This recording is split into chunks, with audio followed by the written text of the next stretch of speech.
Esse ano eu tô produzindo um trabalho novo, né? Um trabalho autoral, que é o maior trabalho autoral que eu já fiz até agora. Eu tô muito animada com ele, muito ansiosa pra ouvir tudo pronto e tal. Mas esse trabalho ele tá me exigindo algumas reflexões, algumas qualidades que eu não tenho bem desenvolvidas ainda. E esse vídeo aqui é pra falar um pouco sobre esse processo, o processo de desenvolvimento vocal pra a produção desse meu trabalho autoral. Que em breve eu vou contar mais pra vocês, mas por enquanto vamos ficar aí que é um trabalho novo. Bom, eu canto desde os 11 anos de idade, né? E por cantar eu quero dizer assim, eu estou com o microfone na mão, em cima de um palco, desde os 11 anos. Eu sempre fui uma pessoa do ao vivo, então cantar ao vivo pra mim era uma coisa que era aquilo. O rolê de cantar era cantar ao vivo, era estar ali presente no palco, e eu sempre tive a voz alta. Eu ouvi muitas vezes ao longo da minha vida, tipo assim, ai, canta mais baixo, inclusive em casa, sabe? Tipo, ai, Gabriele, para de gritar. Quando eu era mais nova, eu não tinha muito controle, assim, sobre a minha voz, né?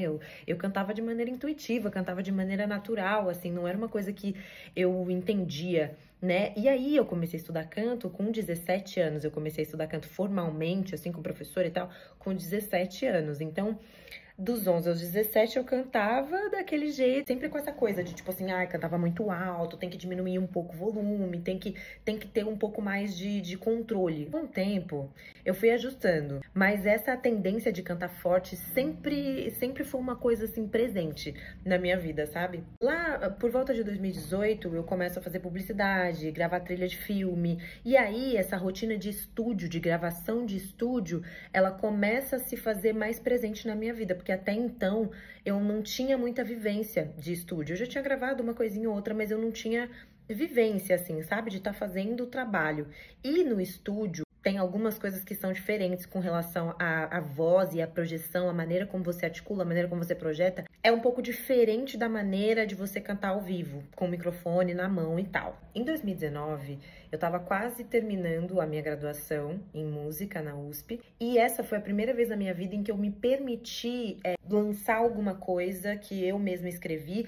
E foi nesse momento que eu me permiti compor, né? Porque até então, pra mim, era uma coisa meio intocada. Tipo, não, eu não sou compositora, não, imagina, eu sou intérprete, eu canto desde criança, mas escrever minhas próprias coisas, eu não me sentia pronta, eu não me sentia validada, eu não me dava validação pra escrever minhas próprias músicas, pra tipo assim, falar, olha, escrevi e lancei. Eu não me dava essa validação. Pra mim, se eu fizesse alguma coisa ia ser ruim.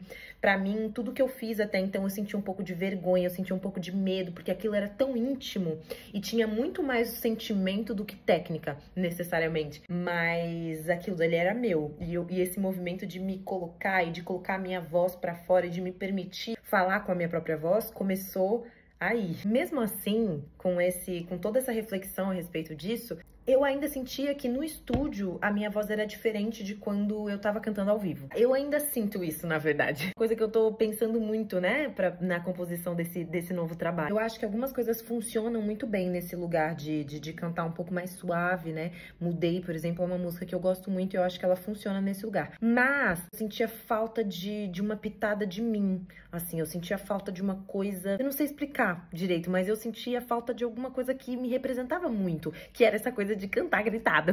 E aí veio Guepa, né? Guepa é o EP que eu produzi com o João, que a gente lançou esse ano. E eu cantei, né? Conheci o universo do reggae, comecei a cantar reggae. E, cara, nesse momento eu senti que alguma coisa começou a aflorar em mim, assim, com relação à minha voz. E eu finalmente consegui imprimir um pouco da minha personalidade, daquilo que eu sou vocalmente, cantando. Quando a gente ouviu pela primeira vez Altos Montes pronta lá no estúdio, né? Eu gosto de ouvir as músicas no estúdio, gente, o som é bem melhor. Quando a gente ouviu pela primeira vez, quando eu ouvi, eu fiquei tão orgulhosa da minha voz. Eu falei, cara, finalmente eu tô conseguindo imprimir um pouco desse som.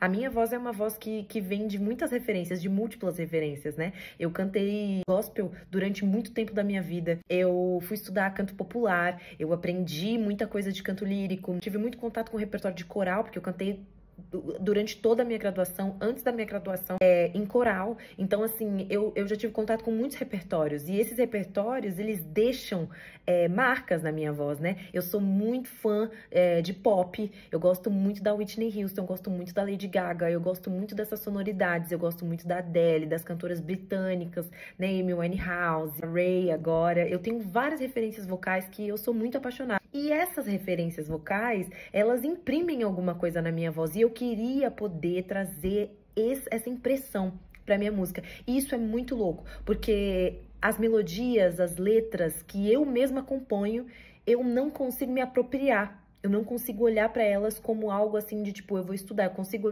ouvir uma música e falar, vou estudar e vou imprimir uma marca minha aqui. Mas a minha música não. Eu senti essa dificuldade. Na prática, eu sentia que eu tava sempre pedindo licença pra falar e pra mostrar o meu trabalho. Eu acho que isso tem muito a ver com o contexto, né, da mulher. Eu acho que a gente se coloca muitas vezes em redomas e por insegurança, por medo de se frustrar e também porque nós fomos postas em redomas ao longo da nossa vida muitas vezes, né? Então fala baixo, justamente, né? Fala baixo, senta com a perna fechada, um monte de coisas ao longo da vida faz com que a gente fique tentando sempre se encaixar, se moldar em algum lugar. Nesse projeto, para mim, surgiu essa necessidade, a necessidade de romper com essas barreiras para conseguir algo que vem depois. Depois que você rompe alguma barreira interna, chega um lugar que é um lugar novo, que você não conhece. E eu estou em busca desse lugar que eu não conheço ainda. Ou talvez de um lugar que eu já conheço, mas que eu não consigo colocar na gravação. Cantar reggae, por exemplo, foi uma piração, porque eu estudei outras artistas, né, pops, inclusive, que cantam reggae. Eu tive outras referências de reggae para poder tentar trazer um pouquinho, assim. Foi uma experiência incrível. Assim, todo o processo do EP foi maravilhoso, porque eu vivi uma nova forma de ver a produção também até então. E, assim, foi muito gostoso, muito divertido, foi uma forma muito legal de me ouvir de maneira diferente. E aí, nesse novo projeto, a minha busca está sendo cantar com mais posse, cantar com mais corpo, cantar com mais presença, e essa presença sendo a minha presença, sabe? Com mais segurança de quem eu sou e daquilo que eu faço, porque, cara, eu acredito demais no meu trabalho. Eu acredito demais em quem eu sou, eu acredito demais nas minhas qualidades como cantora, como professora de canto, como compositora, eu acredito demais em mim. E eu acho que eu queria que isso ficasse mais à mostra nesse trabalho, sabe? De tipo assim, eu tô botando o negócio na mesa. E assim, cara, sem nenhuma ilusão de superioridade, né? Porque não é sobre isso, não é sobre superioridade, mas é sobre se aplicar da melhor maneira. E eu penso sempre isso, eu quero ser muito boa para mim, para aquilo que eu faço, e isso não está relacionado ao outro. O outro pode ser incrível e muito bom também, e pode ser melhor do que eu. Não é esse o ponto. O ponto é que eu quero entregar o meu melhor, assim, que eu quero entregar aquilo que eu posso fazer de melhor. E eu sei que eu posso fazer coisas muito legais. Então, assim, eu espero que eu possa gravar mais vídeos aqui para contar esse processo para vocês e que eu possa evoluir nesse processo de trazer um pouco mais da minha alma, de trazer um pouco mais de mim para esse novo neném que eu tô gestando.